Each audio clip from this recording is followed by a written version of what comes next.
Bonjour. Objectif, apprendre à faire des plombs de cou pour l'apnée, donc des colliers plombés. Donc voilà l'objectif. Alors on a besoin de différentes choses. Un, de la limaille de fer. Voilà, donc ça se trouve sur internet, ça s'achète sur internet. Grosso modo, les plombs de cou, c'est sur des poids qui vont de 1,5 kg à 3 kg en général, suivant les tailles, les poids, les besoins. Là, on va essayer de faire un plomb de cou d'environ 2 kg. Donc de la limaille de fer, c'est de la poudre comme ça, qu'on aura préalablement pesée. Donc là, j'ai à peu près l'équivalent de 2 kg. Ensuite, une chambre à air. Alors ça, moi, j'ai demandé dans un magasin de vélo de me passer une pompe à air usagée. Donc je vais la gonfler pour vérifier qu'elle n'est pas abîmée. Mais sinon, on peut acheter ça chez tous les revendeurs de vélos, des chambres à air neuves. Ça coûte à peu près 4 €. Ensuite, des crochets clips. Voilà, donc ça aussi, ça s'achète séparément, c'est 2,50 €. Ensuite, de la colle, justement pour les chambres à air. Elle est différente de la néoprène classique parce qu'elle va faire fondre la chambre à air et donc assurer une étanchéité parfaite. Ensuite, du scotch. C'est un scotch résistant à l'eau, mais on en trouve partout.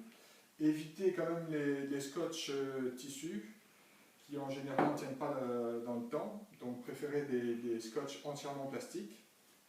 Et une balance, un ciseau et instrument indispensable pour gagner du temps, la pompe. Alors la pompe, on va déjà s'en servir tout de suite pour vérifier qu'il n'y a pas de fuite.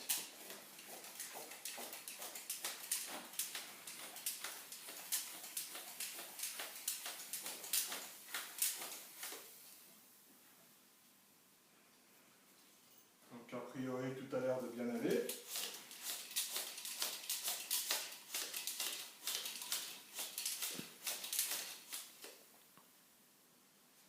Voilà. Alors des chambres à air, vous en avez de différents calibres. Il est évident que si vous voulez faire une chambre à air de 3 kg, préférez des chambres à air de pneus VTT. Et puis sinon, vous prenez une chambre à air classique pour les 1,5 de kg. Donc là, j'ai vérifié ma chambre à air. Donc, pas de trou. Je la coupe de chaque côté du tuyau.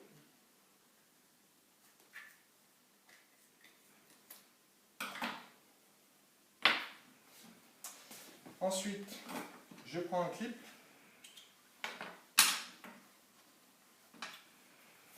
Je le fixe à une extrémité.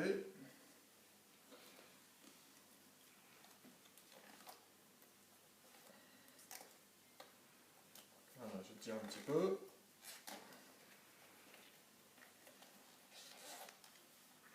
Je tire sur à peu près 10 cm, je repasse en dessous, dans la boucle.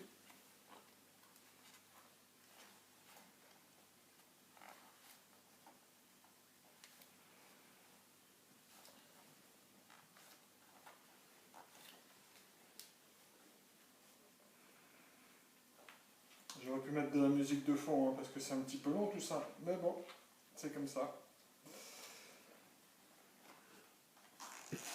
Voilà. Ensuite, donc là j'ai quand même quelque chose d'assez long, je vais raccourcir un petit peu. Je vais prendre à peu près 1 mètre, ça sera largement suffisant.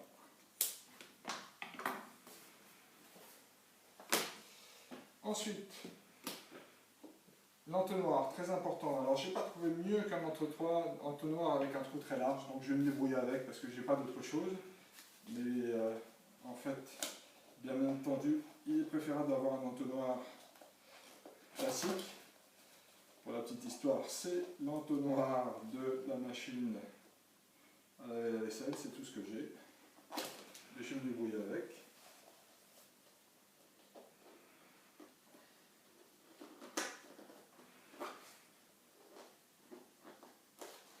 Voilà. Et là, je vais commencer à verser ma limaille de fer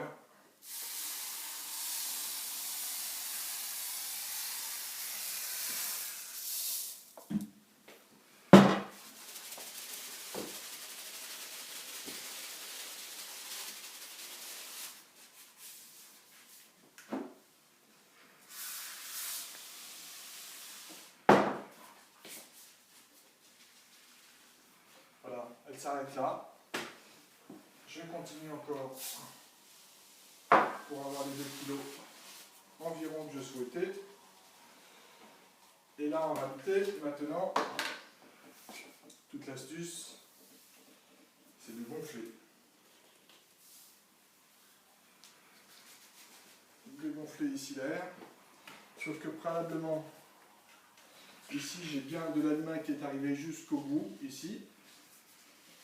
Avant de gonfler l'air et de faire grossir, juste je fais un petit nœud de sécurité. Je vais m'occuper maintenant de fermer cette partie-là. Donc c'est là que je prends mon scotch.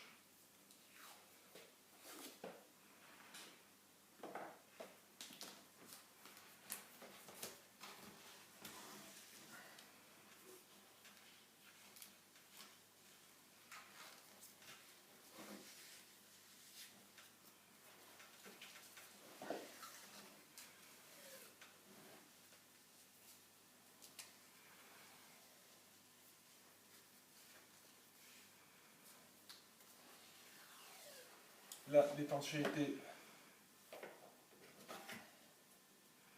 est faite.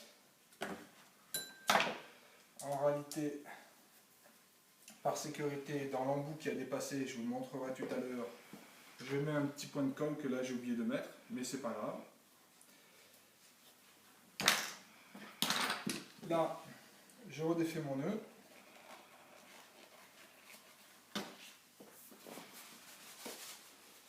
Et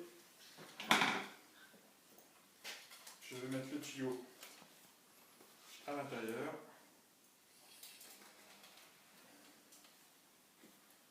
Là, j'insère carrément la pompe dans le tuyau pour une parfaite étanchéité de l'air que je vais balancer.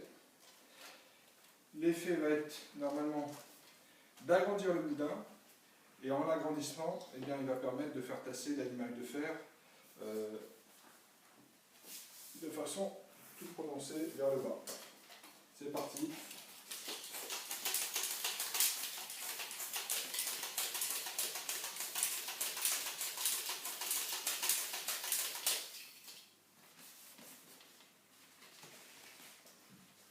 Voilà, donc là, je suis ici.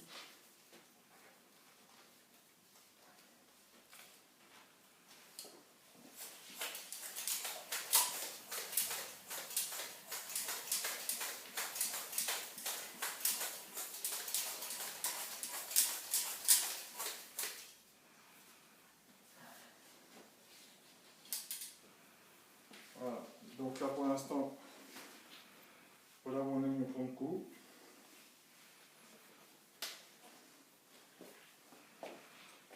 Je vais encore le tasser un petit peu.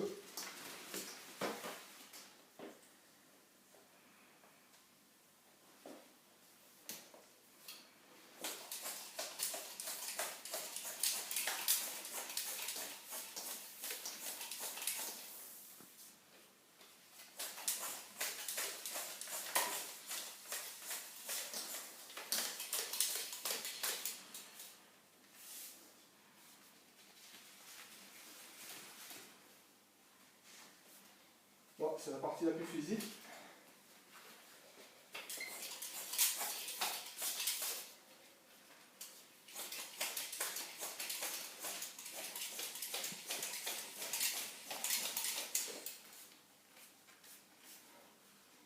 Voilà. Je retire tranquillement la pompe.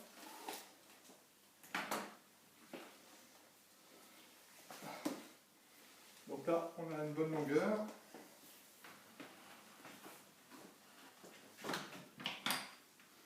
Là, je coupe à peu près à 15 cm. Je passe l'autre embout.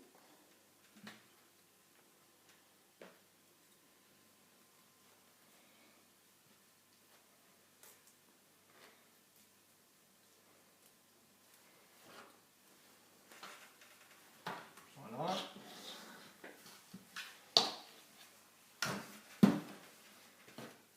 Je ne sais pas si vous me voyez voyez bien. Je vais encore couper, je n'ai pas besoin de toute cette longueur. Je coupe. Et c'est là que je fais ce que j'ai oublié de faire tout à l'heure. Je mets un petit peu de colle au fond.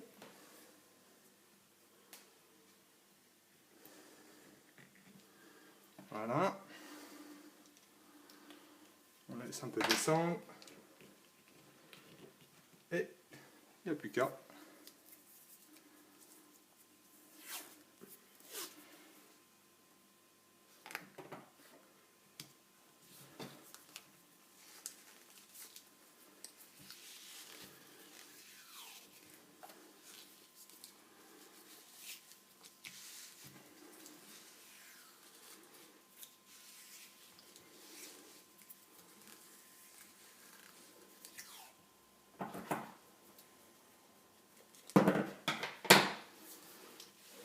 Hop, avant de le mettre et de l'essayer, je le pèse.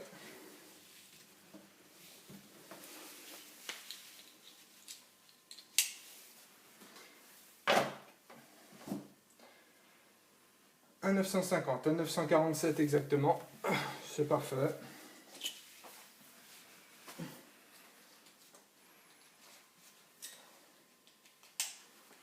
Et voilà mon plan de coup qui est fait. Merci beaucoup et bonne chance.